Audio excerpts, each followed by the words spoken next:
Someone might object and say, but dude, why not allow gay people to get married?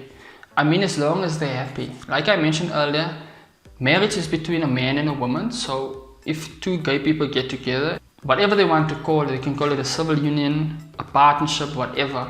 But it's not marriage. It's not marriage as God defines it. Therefore, I can't even use the word to describe it. Secondly, marriage is not primarily about happiness, but about godliness. It's about being fruitful and multiplying by having children and portraying the relationship between Christ and the church. And this is what we will see in Ephesians now.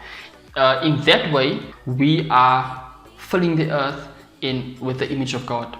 So let us just read Ephesians, which says, wives, subject yourself to your own husbands as to the Lord. For the husband is the head of the wife, as Christ also is the head of the church, he himself being the Savior of the body. But as the church is subject to Christ, so also the wives ought to be to their husbands in everything. Husbands, love your wives, just as Christ also loved the church and gave himself up for her, so that he might sanctify her, having cleansed her by the washing of water with the word, that he might present to himself the church in all glory, having no spot or wrinkle or any such thing, but that she would be holy and blameless. So, husbands also ought to love their own wives as their own bodies.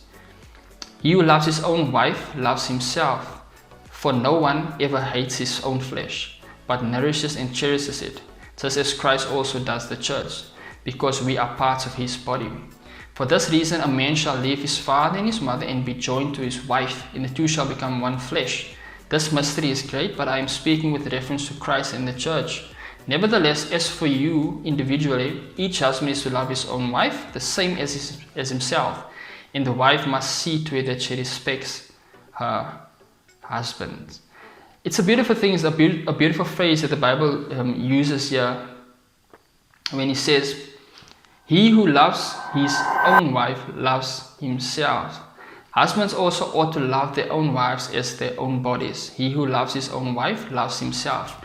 It's in contrast to what Paul was saying in 1 Corinthians, where he's saying that sexual immorality or sexual sin is committed against your own body. Whereas in the context of marriage, when you express your sexuality or your sexual desire in the context of marriage, you are loving your body. You are displaying love to your own body by displaying it in the correct concept. By loving your wife, you are loving yourself. All